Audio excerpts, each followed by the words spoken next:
پیارے دوستو، آج کی اس ویڈیو میں ہم آپ کو بتائیں گے کہ ایک عالمہ لڑکی کی شادی ایک ڈاکٹر سے ہو گئی۔ اس کے بعد جو کچھ بھی ہوا وہ سن کر آپ بھی حیران رہ جاؤ گے، اس لیے اس ویڈیو کو آخر تک ضرور دیکھیے گا۔ اور اگر ابھی تک آپ نے اس ویڈیو کو لائک نہیں کیا تو اس ویڈیو کو لائک کر کے ہمارے چینل کو بھی سبسکرائب ضرور کر لیجئے گا۔ تو چلیے دوستو شروع کرتے ہیں۔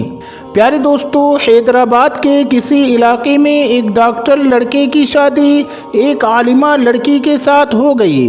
شادی کے 2 سال کے بعد ڈاکٹر صاحب کے گھر میں پہلا لڑکا پیدا ہوا، یعنی گھر میں بیٹے کی ولادت ہوئی۔ یہ دیکھ کر عالمہ بیوی نے اپنے شوہر سے کہا کہ ہم اپنے بیٹے کو دینی تعلیم دلواتے ہیں، میرا شوق ہے کہ ہمارا یہ بیٹا عالم بنے۔ تو یہ سن کر ڈاکٹر صاحب نے اسے عالم بنانے سے انکار کر دیا اور کہا میں تو اسے پڑھا لکھا کر ایک بہت بڑا افسر بناؤں گا تاکہ یہ دنیا کا کامیاب انسان بن سکے اور ہمارا نام روشن کر سکے۔ ڈاکٹر صاحب کی بیوی عالمہ تھی، دیندار تھی، اس لیے اس کا شوق تھا کہ اس کا بیٹا عالم، حافظ یا قاری بنے، لیکن ڈاکٹر صاحب نہیں مانے۔ پھر اس کے بعد 2 سال کا وقت گزر گیا۔ ڈاکٹر صاحب کے گھر دوسرا بیٹا پیدا ہوا۔ اس بار بیوی نے پھر سے ضد کی کہ وہ اپنے بیٹے کو عالم بنائے گی، لیکن اس بار بھی ڈاکٹر صاحب نہیں مانے اور وہ کہنے لگے کہ وہ اپنے بیٹے کو بہت اچھے اسکول میں پڑھائیں گے۔ دوستو، اس کے بعد میں 2 سال کا وقت گزرا، ان کے یہاں تیسرا بیٹا پیدا ہوا۔ بیوی نے اس بار بھی بہت ضد کی اور کہنے لگی کہ اپنی آخرت کے لیے کچھ تو سامان اکٹھا کر لو، اپنے بیٹے کو دینی تعلیم دلوا دو، لیکن ڈاکٹر صاحب اس بار بھی نہیں مانے۔ خیر دوستو، جب ڈاکٹر صاحب کے گھر چوتھا بیٹا پیدا ہوا اور اس بار بیوی نے زوردار ضد پکڑ لی، تو اس بار ڈاکٹر صاحب کو بیوی کی بات ماننی پڑی اور اس بیٹے کے بڑا ہوتے ہی اسے ایک اچھے مدرسے میں داخل کروا دیا گیا۔ وقت گزرتا گیا اور ڈاکٹر صاحب کے پہلے 3 بیٹے دنیا کی پڑھائی کرنے کے بعد اعلیٰ سرکاری افسر بن گئے اور ان کا چوتھا بیٹا دینی تعلیم حاصل کر کے حافظ، قاری اور عالم بن گیا۔ ایک دن ڈاکٹر صاحب اپنی بیوی کے ساتھ گھر میں اکیلے بیٹھے تھے۔ اس وقت ڈاکٹر صاحب نے اپنی بیوی سے کہا تمہارے 3 بڑے بیٹوں کی سرکاری نوکری لگ گئی ہے اور آج وہ اچھا خاصا پیسہ بھی کما رہے ہیں اور تمہارا چھوٹا بیٹا مولوی بن گیا ہے۔ اب وہ جہاں بھی جائے گا تو اس کے پورے مہینے کی تنخواہ تمہارے بڑے بیٹوں کے 1 ہفتے کی تنخواہ کے برابر بھی نہیں ہوگی۔ پھر ڈاکٹر صاحب اپنی عالمہ بیوی سے کہنے لگے تم نے اپنی مرضی چلا کر بہت بڑی غلطی کر دی ہے اور مجھے معلوم ہے کہ آج تمہیں اپنے فیصلے پر پچھتاوا ہو رہا ہوگا۔ شوہر کی بات سن کر بیوی نے کہا مجھے تو بالکل بھی پچھتاوا نہیں ہو رہا ہے۔ آپ سوچ رہے ہوں گے میرا فیصلہ غلط ہے، جبکہ میں سوچ رہی ہوں کہ آپ کا فیصلہ غلط ہے۔ ہم دونوں میں سے کوئی ایک تو غلط ضرور ہے۔ میں مرنے سے پہلے اس بات کو آپ کے سامنے لانا چاہتی ہوں کہ ہم دونوں میں سے کون صحیح ہے اور کون غلط ہے۔ پھر بیوی کہنے لگی چلو آج میں آپ کو دکھا دیتی ہوں کہ ہم میں سے کس کا فیصلہ غلط تھا اور کس کا صحیح۔ آج میں آپ کو آپ کے 4 بیٹوں کا امتحان لے کر دکھاتی ہوں، کون صحیح ہے اور کون غلط، فیصلہ ہو جائے گا۔ اگلے دن شام کے وقت میں بیوی نے اپنے بال بکھیر لیے اور تھوڑا سا دوپٹہ پھاڑ لیا اور اپنے چہرے پر 1-2 ناخون کے نشان مار لیے اور گھر کے آنگن میں بیٹھ گئی اور زور زور سے رونے لگی اور اپنے شوہر کو گھر کے اندر کے ایک کمرے میں چھپا دیا۔ تھوڑی دیر کے بعد ان کا پہلا بیٹا گھر آیا۔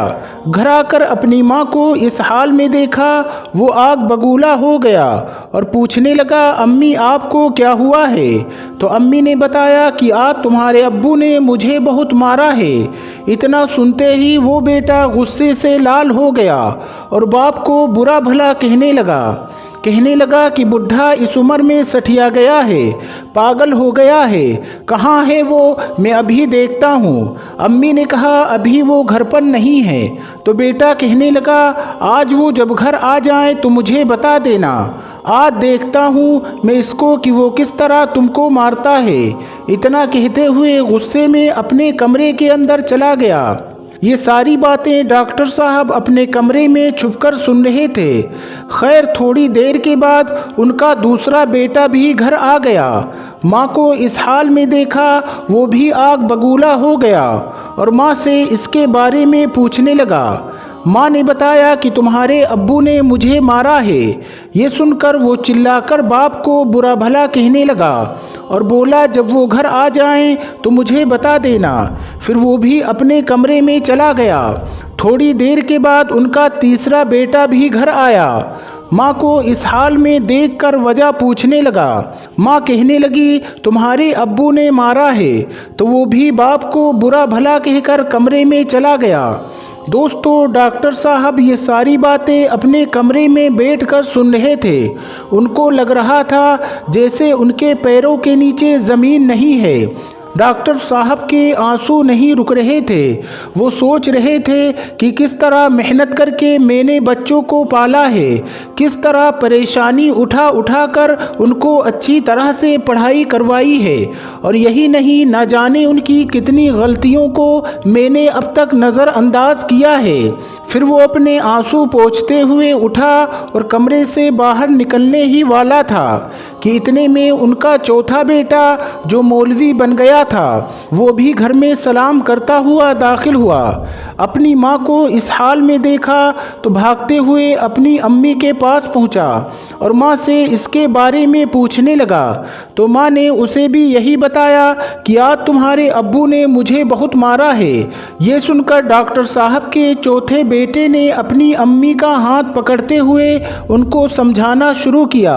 امی آپ ابو کا سب کچھ ہو، اگر ابو نے آج آپ کو کچھ کہہ بھی دیا ہے تو کیا ہوا؟ میں نے ابو کو آج تک آپ سے بدتمیزی سے بات کرتے ہوئے نہیں دیکھا ہے۔